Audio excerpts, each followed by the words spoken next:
I can see it now, bitch. You would snap on Big Brother. Get this bitch on. Put her in the house. You too, Yvie. We're trying to get Yvie on Traitors, and we're trying to get me on Big Brother. That's like, oh, perfect. Oh, we're making that happen. I will personally see it through. Yes.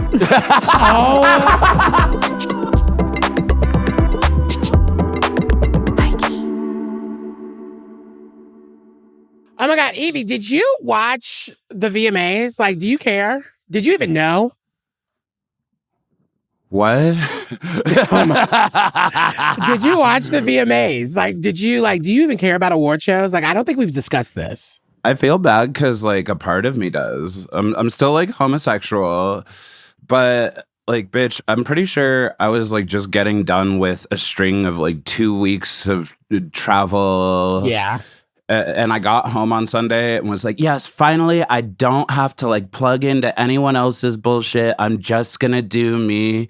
And right as I'm about to go to bed, like Doug just like berates me and barrages me with like a million texts being like, Lady Gaga, oh my God, a bunch of faggotry. I'm like, that's your diva. This was like her moment. She was shining all throughout this night. Yeah, girl, but I was trying to take a nap. I was trying to go to bed, actually, for the first time in forever. And like right when I'm about to go to bed, I get like the VMAs like smashed over my head. Like, by the way, girl, you're missing a bunch of pop culture that everyone's going to be talking about. And now you're going to be bitter. But that's the thing. I don't know if everyone was talking about it because here's the thing. If you don't know, I worked at MTV for, I don't know, maybe like 3.5 years and some change. I was like always hosting the after shows for MTV News, for the VMAs. And so like VMA, MTV culture was always kind of like my thing. Like I loved watching it. I mean, I remember when it was like appointment television. Yeah. And it's so unfortunate because if I'm being honest, I didn't even know it was coming on. And also, I didn't even know that it was on CBS this year. Like they moved it from MTV. It's now a CBS, like, you know, I guess like moment that happened. And I was kind of just shocked because I did watch a little bit of it from clips, but I just never knew of a moment where the Video Music Awards were not a piece of culture that everyone was like always watching. I mean, so many iconic moments. I mean, they always reference like the late 90s and like those Britney Spears, those like really big moments that everyone always talks about. But it's just so sad because I'm like, when did we get to this place where like MTV is just no longer, and I hate to say this as someone who used to be there, it's just no longer that girl. Well, I mean, it's just been a cultural shift that honestly I believe has been happening for a long, long while because, you know, I grew up on MTV.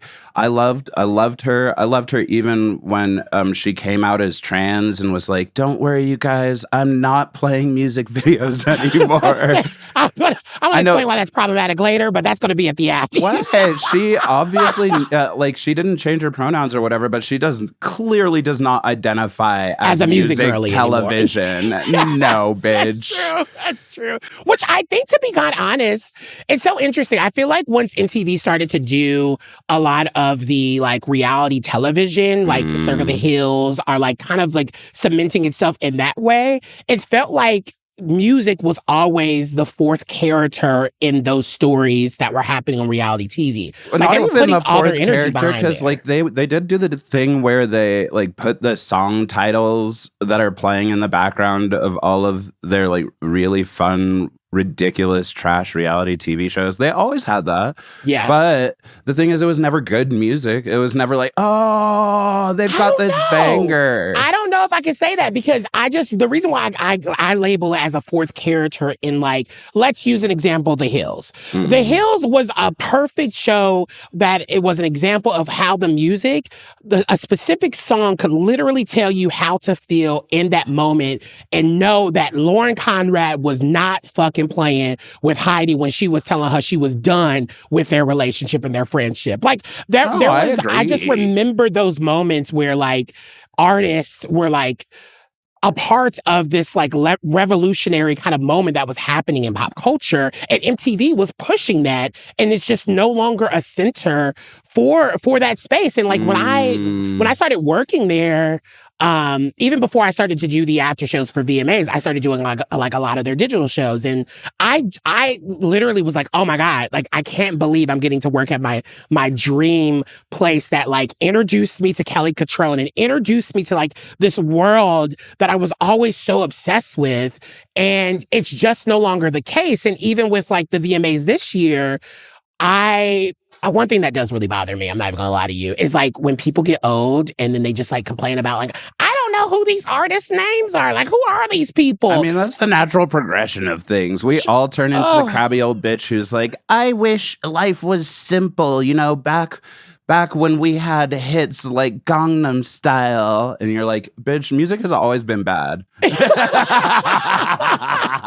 But also, it's just one of those things where I'm like, I hate that it's been like the love of it has been replaced about complaining about who are these people instead of like, it like MTV is supposed to be the place where it introduce you to like these new voices, these new artists and like these spectacular moments of culture.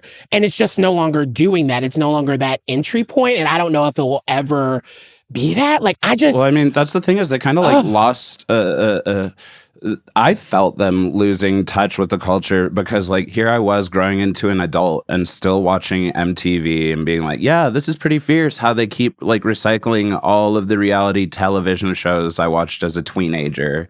Like, yeah, sure. But like now that I'm like 30 years old, I know I might be alone in this, but I'm just like so not excited to like keep up to date with the Challenge 40 or whatever. And I don't know, no shade. I had to watch it for like some work that I was doing, and it actually kind of ate, but I just don't understand how their bones haven't broken. There's like 65-year-olds on the Challenge, and I just don't understand how they still are like being able to like jump from mountains and shit. But you just said the problem. You just said the problem right there, though. The fact that like the thing that really like cemented MTV in this different way was this switch to reality TV. Yeah. And still integrating music. But the issue was that like they didn't keep up with what the kids wanted, how people like consumed music and shit. So like the last staple of them was the MTV like VMAs. And I don't even think this is MTV's fault. Like all these different like TV channels and stations or whatever are just like parts of these giant conglomerations. And it's like not even a bitch. It's just like that's when I saw that the VMAs were on CBS, I was like, girl, we live in the corporate future. I actually want to bring in our guest on today's show because she is a CBS darling, low key. You know, you probably know her as the history-making winner of Big Brother 24. You know, the first Black woman ever to win a regular season of Big Brother. And if you know me, I'm a Big Brother girly. So I'm very excited to say, welcome to HighKey, Taylor Hale. Yes. Hi. Welcome to the party. Is this the best day of my entire life? I'm so excited. Are you kidding me, Taylor? I am, you know, from day one when I met you, I was obsessed with you. And we gonna set the table right now. Yvie has never ever watched Big Brother and has no clue who you are. Okay, never. I was alive in the early 2000s, you know, when all reality television was mandatory. So like I, as a little kid, had sat down and been like, okay, so like, wait, what's the point? What's the game? They have to live together? It's like competitive, the real world? Yes. Exactly, yes. But that's so interesting because I was a huge reality TV head growing up. Like, Yvie, we're the same age. Ryan, you're all the way same younger. age. Girl. You're so much younger than all of us. We're all the same age. But like, growing up, I was too young watching Tila Tequila.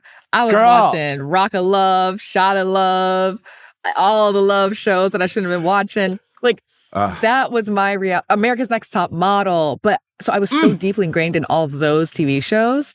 But I didn't watch Big Brother. I didn't watch The Amazing Race. I would like eat dinner while Survivor was on in the background, but I didn't really know those games. Exactly. See, that is the tea. My mom actually put me on game for Big Brother. So I remember actually one of the first queer people I feel like he's one of the few first like Black queer people I saw on television was on Big Brother, Marcellus. Yeah. And his season is just like, when you thought you knew drama, sister, I didn't know drama until a Black queer person came in and shook shit up. And so like, I just remember watching that show, and like, of course, like my mom fell off of it. And for a while there, I kind of fell off on it too. But I remember getting back into it and was just like, oh my God, Big Brother, where have you been all my life? And like, I think Taylor, I know, obviously, like I just did. And, I said, you're a Big Brother winner. That's how you introduce yourself. But I wonder, how do you introduce yourself when you're in these rooms? Do you lead with Big Brother? Do you lead with Amazing Race now? Like, how do you introduce yourself? Yeah, surprise. I'm on the upcoming season of The Amazing Race, which is going to be a lot of fun. Ooh. But I usually, if we're going to say the real game, right? Yeah. Period. I cannot be the person that walks in the room and puts my whole dick out and says, I won Big Brother. I was the first Black woman to win Big Brother. Da, da, da, da, da. Girl, you gotta have somebody, right? Like, you gotta have somebody with you that's gonna do it for you. So people don't understand the humility that you have to carry on your shoulders when you walk into places. Like, I could walk around being like, I'm that bitch, but girl, it is like way less attractive to people than having a friend here who's like, oh my God, it's Taylor from Big Brother. That is true. And that's the thing. I have no problem ever standing my friends or standing Same. People of culture. Like, if you I found when I moved out here to LA that was kind of like a big no thing to do when you saw someone and you fangirled, or you saw someone and you just told them that you liked their work. People try to act too damn cool. And I'm like, oh, fuck that. If I am a fan of you, I'm going to give you your flowers right now. Like, I'm going to tell you, you genuinely impacted the way that I take in culture. And it's shaped how I view it and how I watch other seasons and all these things. It's an important piece to acknowledge. I mean, I think there's a balance, right? Like, where do you find that balance? Where does it cross your line, girl? My thing is, I will never be too afraid to tell somebody, I love you, I love your work, I love what you've done. But when it comes to introducing myself, I'm not going to walk up to somebody and say, well, these are my accolades. Here's a long scroll of all the things that you should acknowledge me for. I actually kind of like being known as Taylor first. And then when somebody slips in and is like, also she won Big Brother and she's the first Black woman to do it and da-da-da-da-da-da, that's when it's nice to have that extra padding. But it is interesting to see how people react to you first. You say, hi, I'm Taylor. I love pop culture. I like talking about this. And this is what I do for work. And then the extra stuff comes in. And that's when you see, is there a change? That's where I'm like, okay, do I actually want to rock with this person or not? Because if you see a light go off, that's where I'm like, ooh, it's getting a little petty, really? A little predatory. I don't want that. I totally get that way. I get that light. Yvie you're talking about. Give me the praise. Fawn over me. No, girl, she's a Leo. She's an August Leo. Girl, it is actually, it's not even like that. It's like, don't give me the praise. Don't give me the shenanigans. I've found this through my slut life that the way I like to get to know people is to use this metaphor, I like walking into a room and having people clearly know who I am. But also people being so attracted to the humanity in that they are trying to sit on their secret instead of being like, oh my God, that's Yvie Oddly. They're like, hey, you're really hot. Let's make out. And then afterwards they're like, I just have to say also, obviously, I know who you are and that I'm a fan of your work and I'm going to tell all of my friends tomorrow. And I appreciate that as well, because for me, it's like, I sometimes do want people to, I kind of do want to see that light that Taylor is talking about, right? Where as soon as you tell someone what you do or who you're connected to, or, someone tells them, they immediately are like, oh, now I give a fuck about who you are. Because I want to know that you're actually not a genuine person. Like, for me, I'd rather not continue the conversation. Like, I find that to be quite predatory. And I think that's the perfect language to use that. And I wonder, is that a skill that you assessed in the pageant world? Because that's where you come from, right? That's where the Big Brother ain't where she started, y'all. She come from the pageant world. And I just feel like the pageantry of it all can be a little cutthroat. Was that your experience too? So I wish I could tell you, they were putting Nair and the shampoo in the back room and they were putting marbles and throwing paint on our dresses. I wish I could tell you we were all crazy backstage, but I had the greatest experience with the girls. I joined pageants randomly. My senior year in college, I did a pageant, made top 15, waited 3 years, competed in my home state of Michigan, won, went to Miss USA. I won Miss Congeniality, Miss USA. Okay, I was about to say, girl, you're like, oh, it was all sunshine and rainbows, and I had a great experience. Doug, because you're a charming bitch. People like you, apparently. That is not fair. Like, I already love you. It takes some time for people to warm up to me, though. Like, Big Brother was a whole masterclass of how to get people who hate you to decide to like you in the end game, right? And it was a shock to me because I walked in there literally credentialed as a kind person and someone who's easily get along with. And so the pageants, I can't say that sussing people out came from pageants because you literally walk into the room with a crown on and a sash that announces to everybody who you are. So people's intentions are not going to be clear from the jump. And I think immediately being met with, what can I get from you when you announce yourself walking into a room, that's how I learned to be more cautious moving forward. And it's also trial and error. Like, going to the Big Brother house, whatever. Winning Big Brother and coming out beloved, right? That's when I had to suss through friendships that were not I later learned were not actually interested in maintaining real friendships with me, but getting a piece of the pie that I accumulated. I have a question, though, for you, then, because I feel like that's really...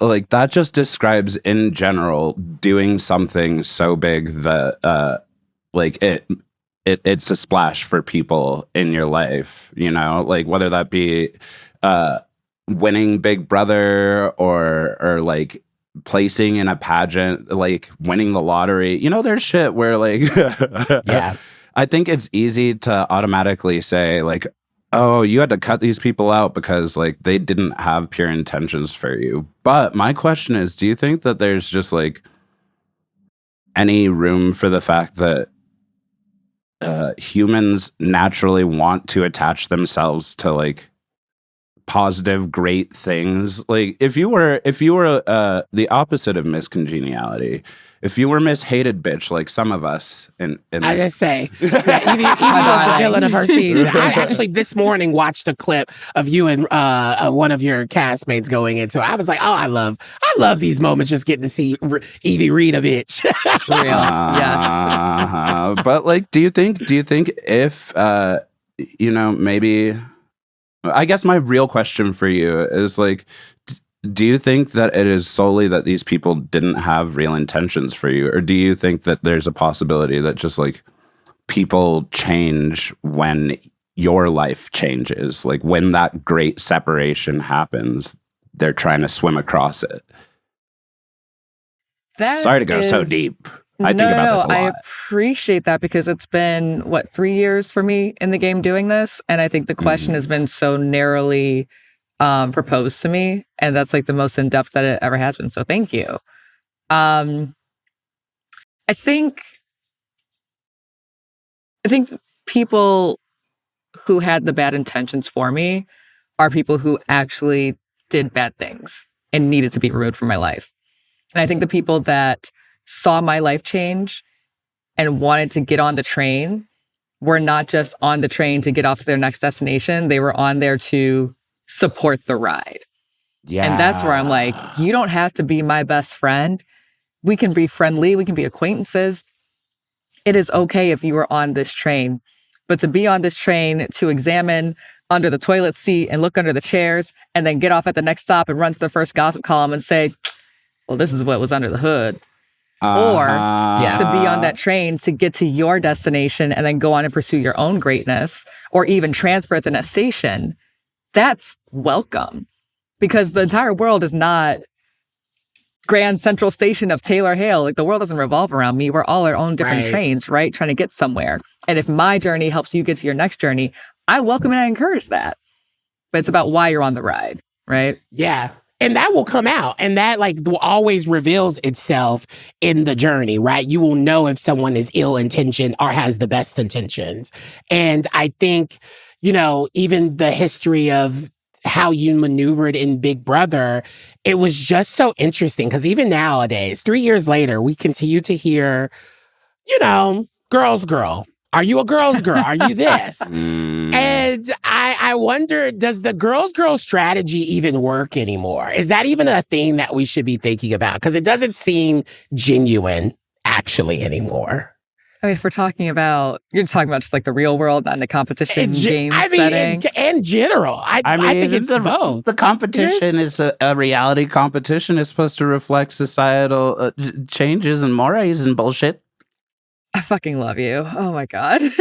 But I will say in the real world, this whole guys guy, girls girl, girls guy, guys girl, all of this stuff, bro code, girl code, I don't subscribe to any of that. Not to be a contrarian or not to say that I'm so unique or different, but so many of the rules within girl code, bro code, these very, very narrowly defined silos really just keep us chained and hold us back from achieving true friendship or true companionship or allyship. So if being a girl's girl means that I'm not telling, let's say I'm in a group of friends and I'm very close with a girl and she's cheating on her boyfriend who's also a guy friend in this group. I'm not going to sit here and sit on that and ruin my friendship with my guy friend because my girlfriend doesn't want to be a good person. My role in that is not girl code, not say anything and protect this girl in her wrongness. My position is to check my friend. And if my friend doesn't want to be receptive to that, then maybe it's my responsibility to tell my guy friend and say, hey, listen, I have information that you should know because you're my friend. That's not confined to the bounds of gender. It's confined to the bounds of being a good person, right? Yeah, I really agree. And that's like kind of beautiful because I disagree with the entire concept of cheating entirely. But that's a conversation for another day. That's a whole other conversation. We need to unpack that. No, yeah, that's for another day. But in general, you know, I like the idea of like breaking down these walls of like the things that we invented to make us automatically feel comfortable. If you can just like, you know, meld yourself into this idea, like being, I can't speak on the feminine experience, but like being born a man and being told how to be a man my whole life before I was ever anything close, I just realized not only is it like one of the easiest things in the world, but it is also just like one of the most choking feelings. So like seeing that like, oh yeah, you just have to like not ever get too excited, too sad, too happy. You just have to be like, be cool and like hit on girls because that's how you get wife children. Oh my God. I mean, it's just basically how to be a man in general. I mean, like, even at the nuances and the intersection of Blackness, right? Like, if there was so much of my life, and even to this day, like, I still think I resent whatever, like, these, like, gender roles can be, right? And it's because of the forcing upon, like, us that it was, like, basically shoved down our damn throats of like, this is what you're supposed to do. This is how you're supposed to sit. Don't walk this way. Don't talk this way. And it just never allows anyone to really figure out who they truly are at the end of the day. Because you're trying to navigate this, you're trying to put this puzzle together that is just like, bitch, this puzzle shouldn't even exist in the first place. You know, like it doesn't even make sense. Yeah. Or the puzzle was only created to fit for one type of person. When there's billions of types of people in the world. And you know, if that is your puzzle piece, if you really are just like born to follow bro code, have at it, bro. But also, have you ever tried painting your nails a little? Have you ever have you ever stuck a finger up your butt? That's where I thought you were going. Don't look at my nails right now. They look a hot ass mess. Please don't. Yvie, you said I heard the P, and I was like, oh, we're gonna talk about. Oh no! Oh, okay. we will. We will at some point. It will come up. Dicks will come up at some point. But I know. I also think even when in the reality sense of a girl's girl, like I can't help but think of like Love Island and like, I mean, Parvati and Suri, like, and even your season. I mean, that was a whole turn against you. Was people were like, she's not a girl's girl. And I'm just like, it just does not work. That is not a strategy that works. It actually does it actually reveals the misogyny or the misogynoir that exists in like us as a cultural like society. Yes. And I also think, like, where did that come from? Where did labeling me as not a girl's girl come from? Because I wore a bikini in the backyard and I played pool with some guys for a little bit. Okay, that's enough for me to be a traitor to all women in the world? Okay, all right. That was pretty anti-feminist of you, I have to say. Consistently a theme in my life, of course. Like, I must betray the women for my own pursuit of greatness. You know what's kind of sick about that like half-ass little joke, though, is it is unfortunately a part of at least what I find to be authentic expression and like a pathway towards like success, happiness, peace, like at least within knowing yourself, is having to betray a lot of the things that like people have told you to ask yourself, okay, yeah, I know like this is how a Black woman's supposed to act, but how do I feel? Yeah. Yeah. And you know what else about that is that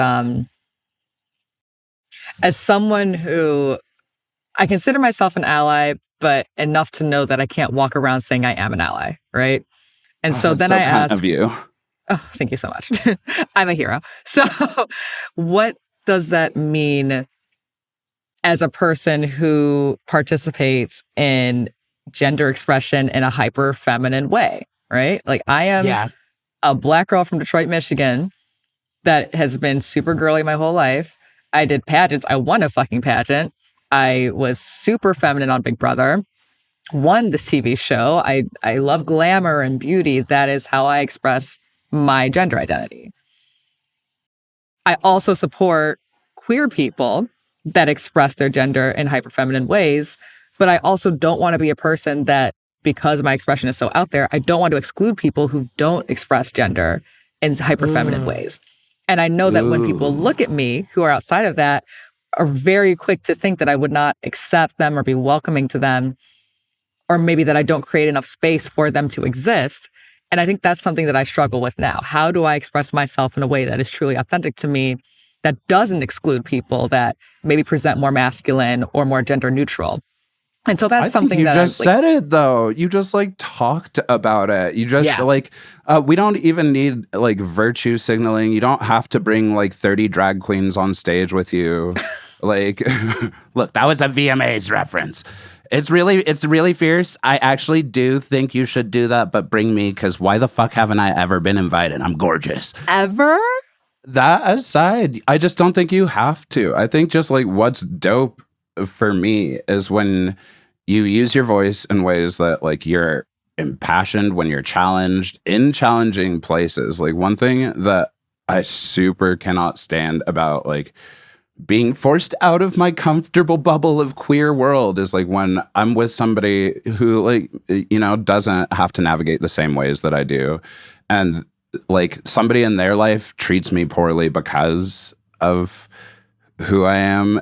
If you won't advocate for like the people you love and their differences, like even if that person doesn't like them, I don't know. I mean, I also think it's something that you've already done, and it's proven that if you show up authentically, that people will automatically like gravitate towards you, right? And I think there was a reason why when you left the Big Brother house and you were carrying now this kind of like new weight of being the first Black woman to have achieved this thing, that there was still such community and people really wanting to surround themselves with you. Did you mostly like, I'm assuming you were kind of like a fag hag, to be quite honest. I feel like you already had all the gay friends. Like, no shade. I feel like you already had all the gay friends. So like, but did you see it more? Like, did you have more of the gays being like, oh no, we support Taylor Hale? You know, I can't say that about myself, so. You can't acknowledge or deny anything about that statement. Just blink twice if you identify as.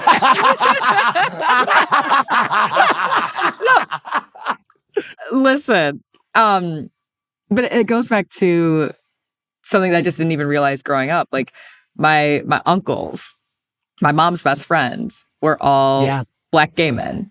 And they were like these beautiful, dark, chocolate Black gay men in Detroit, Michigan. Like they were cultured, they knew music, style.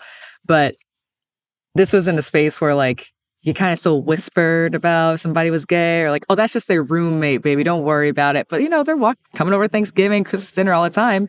Those are my uncles. That's my family. And it was just always ingrained in my daily life. Like it wasn't this big, queerness wasn't a big introduction into my life, even though I'm not queer.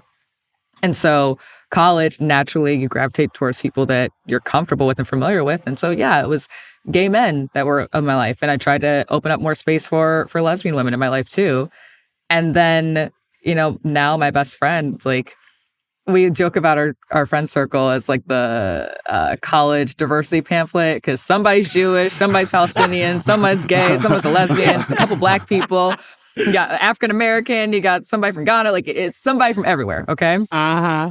And coming off Big Brother with the live feeds, those 24/7 live feeds, I think people naturally saw my friendship with Michael, who's a gay man. I would talk about my favorite queer artists. I would talk about Drag Race a lot. And I was even kind of challenged in a conversation with one of my fellow house guests who, I don't even remember how the conversation started, but he asked me what I would do or how I would handle it if I had a trans child. And he was more in that camp of like, you know, is it too young to have those conversations or explore that? And I just said, like, there's so many psychologists and people out there that can help. So who am I to deny my child that right to seek help? I would rather have an alive, happy trans child than a dead child. And it's just simple. And those conversations happen naturally. And when they happen naturally and they're broadcast to the world over live feeds, yeah, you're going to walk out of the house with a pretty gay fan base. Yeah. Because it's not like, you're not new to this, you're true to this. And so I think it's something that I earned. Y'all who missed it, that was 2 blinks then, right? That was 2 blinks. That was a whole lot of blinks.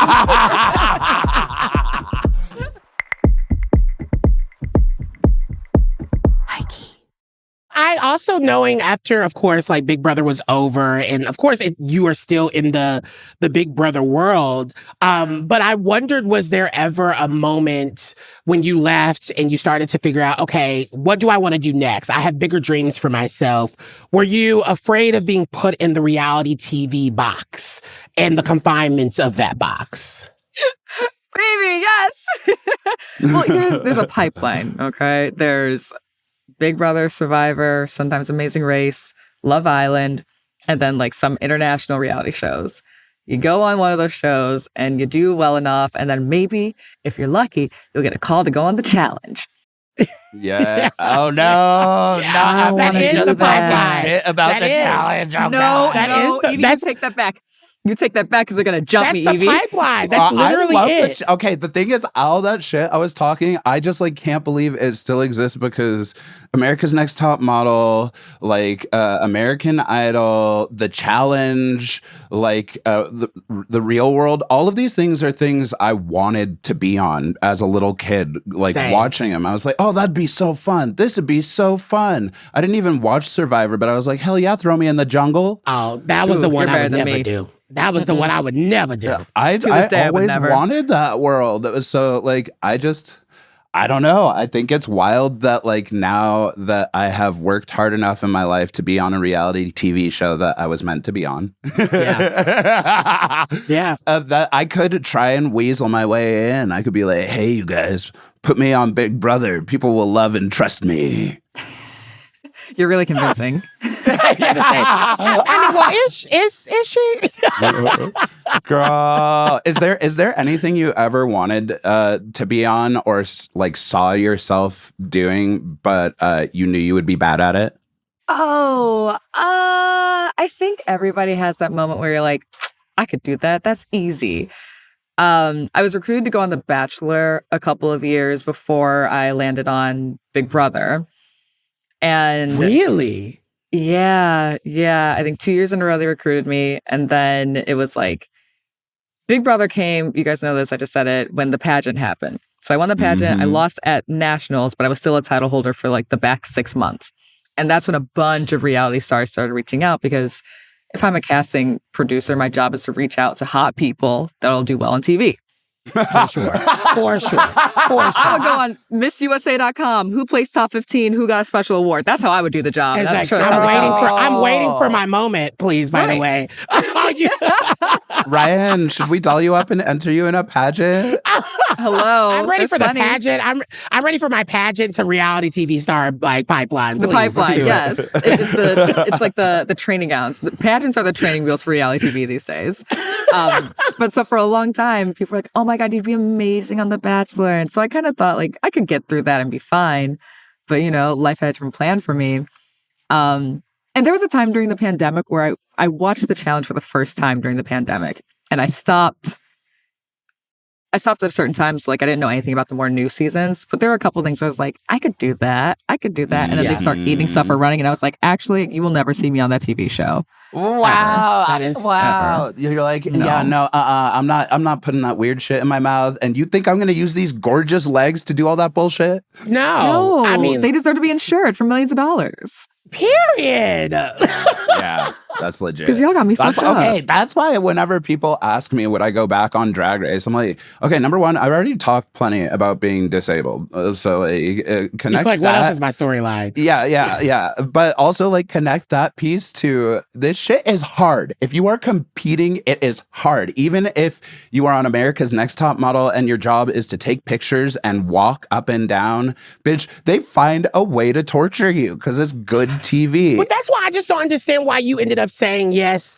Taylor, to Amazing Race with Kylan. Like, isn't that the same amount of like strenuous, like sort of activity that the challenge would have done? You're running around the world. Girl. The challenge. I'm already tired. I be trying to close my circles on the daily, and you doing it in 5 seconds.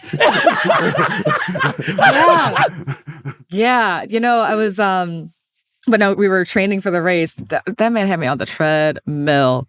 Oh my God. I'm not a runner. That man had me on the treadmill, hitting my best mile, because he's like, I heard you guys talk about You Watch the Challenge. Y'all seen how he performs on these shows. Yeah. I'm more Kylan of like is so hot. Yes, in all ways. And I'm more of like the social navigator, right? He can do all the heavy lifting. Amazing Race, we had to do it together. So I had to get my shit up, okay? I had to get my cardio up. I had to get my stamina up. I was on the Kylan Young training plan. Girl. And I will say I like the Amazing Race more than the challenge. For me, I have to say this because the challenge thinks I like. Me. Listen, these challenge fans, they think I got it out for them. They think I'm too good for it. It's just not for me, okay? So that's acceptable. It shouldn't be for Johnny Bananas, but child, he can't stop it. I think he honestly is addicted. No shade. I would be addicted if I had his checks too. I would say that. Girl, okay, also tea. Also tea. That's the tea. Yeah. I get it. How was the dynamics between you and Kylan? Because y'all were, I know, I guess now y'all aren't together, but y'all were together. Like, I don't want to get all up in your business, but why not? I don't want to get up your business, but tell y'all your business. Yeah, but why not? But look, I got this clothesline here for your dirty laundry. You know it's a safe space, sis. Go ahead. Yeah, safe space in front of everybody, all the people. I'll answer the first question first. So I like the Amazing Race more than the challenge for me because it's not this social competitive environment. It is literally you and your partner go figure out the world and use your strengths and weaknesses to understand each other and navigate. And I think that there's something just a little more cerebral that I really like about that. I just felt safer doing the Amazing Race, emotionally safer than I would have doing the challenge. Because the challenge is there to have like a reality TV show with the drama and the mess. The Amazing Race is about travel and exploration and showing off different cultures. And that's what I want to be part of. It's like competitive vacationing. It's being like, okay, let's take all of these couples and family members and best friends for life and see how badly would you really like to go to Cabo with each other? Well, yeah. I love that piece about Amazing Race as well. I think that's the fun part of it. So that was like, that's what got me excited about it. And doing it with Kylan was just like icing cherry on top. And so what the hell is going on with me and Kylan? Yeah. You're going to have to watch and find out. That's That's crazy.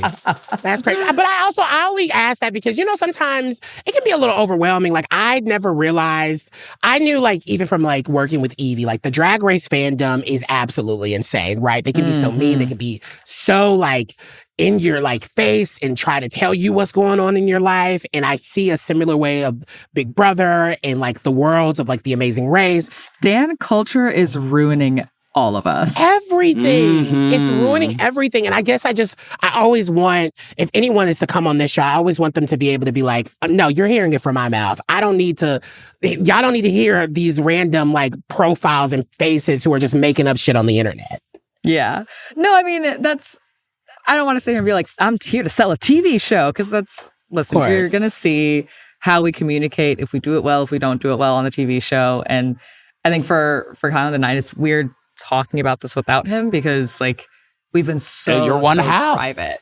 Yeah, but it's weird. Like, we've been so private about this. And so even having gone on the show, there were times where we would, they would put the camera in our face and be like, so talk to us about your relationship. And we're like, oh, yeah. We forgot that was going to be a part of this. Well, that's also like just a very different type of reality TV. To name, like, what you were saying about The Bachelor, it's kind of the most difficult aspect for me about reality TV is, like, playing, not just playing emotions, but, like, opening up into real things for them to, like, fiddle around in. Like, when I was doing the Vegas live reality TV show that aired during the pandemic, girl, I told this producer from the jump that my boyfriend and I were open and communicative, and she's like, I don't understand that, but what if we have you move to Vegas, you're gonna start going on a date with this person, and then we're gonna fly your boyfriend out, and then you're gonna break the news to him that you've been cheating on him. I'm like, girl, you missed the whole time. You didn't hear what I just said? Yeah.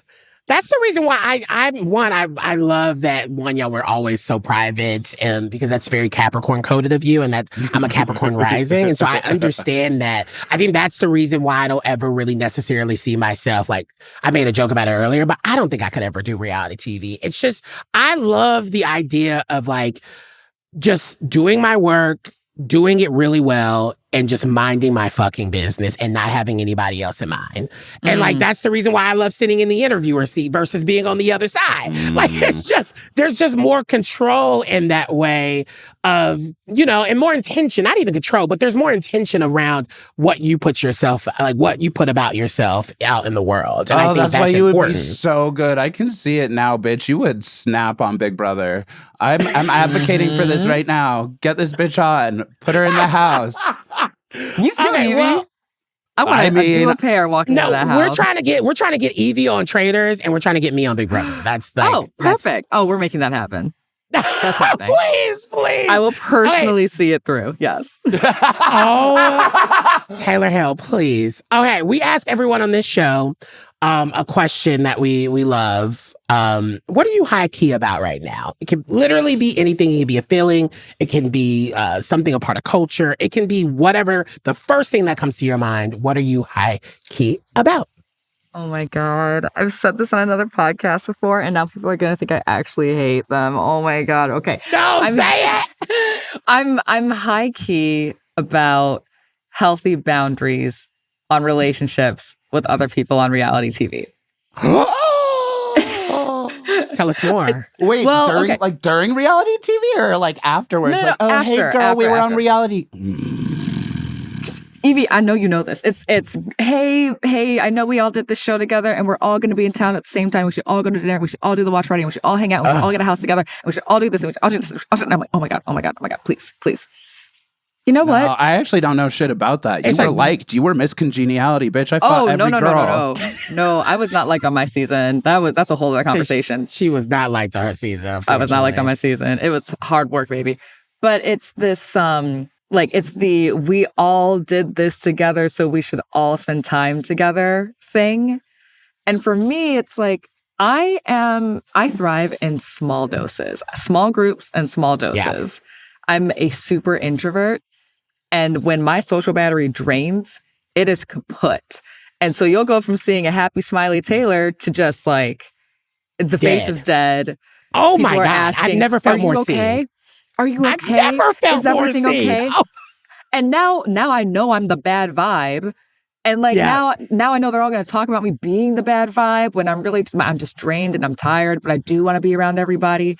And so it's something that I struggle with because I do want to maintain relationships. Even like this cast, this Amazing Race cast, I really love this cast of people. But all of the planned group activities, it's a lot for me to do.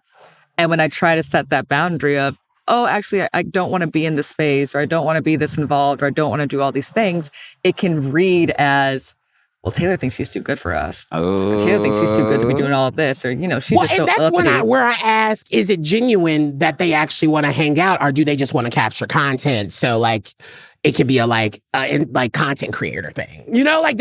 That's where I start to realize like, oh, are you actually trying to be my friend? Are you just wanting to like have a content kiki? And even then, like, I don't think there's anything wrong with the content kiki, but even for a content kiki, my social battery's gotta be full. We're not gonna get good content if I'm not there. Yeah. And so it sucks when I've put myself in a position of kind of being the one always removing myself, because I know that optically, when I'm the one person not there and everyone's getting along together and everyone's hanging out, it's like, what's up with that Taylor? Taylor just doesn't want to be a bad vibe on everybody, okay? Taylor wants to show up when she's good for everybody, okay? Yeah, that's right? all that is. So I'm very high-key about that, but I try to find, like, how can I talk about this without hurting the people that I genuinely want to have strong relationships with and get to know? But, like, I gotta put me first, Lucius. I gotta put me first. Period. No, and that's so real. I tell you, I feel so seen by that. And I think so many other people will as well, including all of the other people who are wanting to hang out with you. So Taylor Hale, thank you so much for joining this show. I love you both. Love you, Yvie. I watched you when I was living in DC and on my couch, and I was just like gagged every time I saw you. So. I mean, she's iconic, but also get to know her more, and you'll just be like, oh, it's just Yvie. You'll get over it. Yeah. It's really nice it's nice to burst your bubble a little bit. Isn't that fun? That's the fun part. It is, but unfortunately for you, I still think you are perfect and probably probably one of the better people on this planet. It's true. It gets worse. Don't worry. Yes. Yes. She is a Capricorn, might I add. Anyway, okay, so when we get back, we got to dive into our high keys. We'll be back. High key. I feel like there are like two types of genuinely beautiful people on this planet. And yes, I am being extremely surface level and talking about attractiveness. Like, absolutely. There's beautiful people where you're like, oh, you're definitely a horrible fucking person. And then there's beautiful people where you're like, oh, you're beautiful because your soul is beautiful. Yeah. Like, fuck. You're like, actually, maybe I'm not as good of a person. Listen, I haven't been convinced in a while. I already talked to my therapist about this. I was like, so how do you help somebody who knows they're evil? Absolutely. Okay, so let's get into our high keys of the week. Yvie, you want to go first, or do you want me to go first? Hell no, bitch. I want you to go first. Work. Okay, because I cannot help. I have been waiting to talk about this album. It's called Whimsy. It's an alternative jazz album by Destin Conrad. And Destin Conrad is like one of my favorite top like Black queer artists that are out currently. And I woke up like just randomly. I feel like I'm always in the know of like his shit. But I woke up and I saw that he dropped a jazz album with some of like my favorite artists like Terrence Martin, Ambry, Aston Tur. Like I was like, wait, where did this come from? You're like an R&B girl. Why are you like just randomly deciding one day that you're going to do a jazz album? It is so good. I mean, it's like perfect for, you know, waking up early and being like, I just want to put something on and just like have something like not like be crazy. Or you can like when I'm walking Coco, I'm like literally putting this album on and it's absolute perfection. It might honestly be his best work. And I'm saying this because his work is already top tier. And so Destin Conrad, please continue to do like jazz albums. I actually want everyone to do jazz. I agree, Ryan. Girl, okay. Like, I cannot believe you came in here with the jazz praise. I know! I am so about jazz. I've been about jazz. If we were doing a high key of the last 2 years of my adulthood overall, it'd be like jazz. Yes. Jazz. I like good jazz. I like bad jazz. I like jazz in the morning and jazz during sex. I just forgot how much I love live instrumentation on an album. Like, I'm like, it's so important. And just hearing everything just work together in tandem, and just also like getting to hear someone like vocal acrobats is just, it makes this pussy swell. We're gonna jazz out. That's my high key. What's your high key? Sorry, bitch. You just like erased my mind with jazz. I know. I'm so sorry. I've been waiting to get in front of you so I can talk about this album because it is just so good. Like, I'm so excited for my Spotify Wrapped to come out so it can tell me how much like I've listened to this album. It's like, ooh, girl, guess what? Your tastes have completely changed. You're a whole new person. All you do is jazz now, and it's just this one album on repeat. Absolutely. Just the only album. Like, literally, that was me when, speaking of her, because her tickets went on sale today, Ariana Grande, when she dropped Eternal Sunshine, I was like, I was kind of embarrassed about it, but it was literally like #1 on my Spotify Wrapped last year, and I never posted it, and I was just like, honestly, I don't care. That's a fucking great album. Girl, you just gotta own your bad faggy music tastes that are actually good, but someone else just will hate it. Lana Del Rey has been in my top 5 for like 5 years, and I just have to get over the fact that like if I'm gonna be sharing what my music is with the world, they're gonna see that every plane ride I've ever taken, I'm like crying out at stupid lyrics about Pepsi Cola. Yes. Okay, but what I'm high key about, I was gonna say Mexican food because I had it like 3 times, but I just think relatable. Yeah, I think so relatable. I think that's like a little too easy. What's your go-to? Like, were you having the same thing? Like, please. No, so Denver has really good Mexican food to me. Really? Yeah, we got a lot of Mexicans, girl. I guess I never thought about that. And other Latino people as well. But like legit, we've always had, we're like Southwestern. We got that Southwestern, native, and then like Mexican, and then like occasional like white people sprinkling in there. Right. The Mexican fusion. Yeah, the Mexican fusion. But I also can't make that my high key because that's not sexy to be like, I mean, it kind of is, because I really want to know your like go-to Mexican order. My go-to Mexican order is a bean burrito. Ew, you lost me. Smothered with green chili and cheese. That's all. I'm such a fucking child. I was gonna say, are you like a vegetarian or some shit? Hell no, I'm just a little kid when it comes to Mexican food. Give me the base ingredients. I don't need all the meat, this and that. Give me the base ingredients, a shit ton of hot sauce. Yeah. And cheese. I'm just not a beans girly. I can do it all without beans. Like, I just cannot. That's what's funny is I'm not either. I just like beans in that context because they act like water, like where I don't perceive the beans. All I'm eating is like mushy thing that is like solid hot sauce. So shout out to the Curtis Park Creamery in Denver. You've been open for like 45 years. I wasn't gonna make you my high key, but girl, honestly, it seems like the universe wants you to. It feels like it's deserved. Girl, and every time I come home, I'm like, yes, I'm back where real Mexican food is. Fuck all these other places. I was just in Texas. I could have had Tex-Mex, but I'm like, I need that Southwestern. Go back to Denver and get it all. All right. Well, that's the show today, y'all. I lived. Thank you so much to Taylor Hale for hanging out with us. Honestly, what a queen. Really? She's so cool. I'm intimidated because I'm totally going to get her number, text her once, and never respond again. No, like dead ass. Because I never talked about how we met, but like that's essentially kind of what happened. But like I still, like, we met so much and like we talked, and we knew we were going to be in each other's world somehow. But let us know who else you want on the show, because I think the way to really do that, to let us know all your thoughts about how we're doing on the show, and of course, like, who you want as a guest on the show, if you want to make a request, head over to patreon.com/HighKey. That is where you're going to get literally all of us, some extra of us. It's only about $5 a month. And honestly, you're going to get early access to the episode. Full thing. You know, ad-free. So you just going to get all of us. And we have the afties.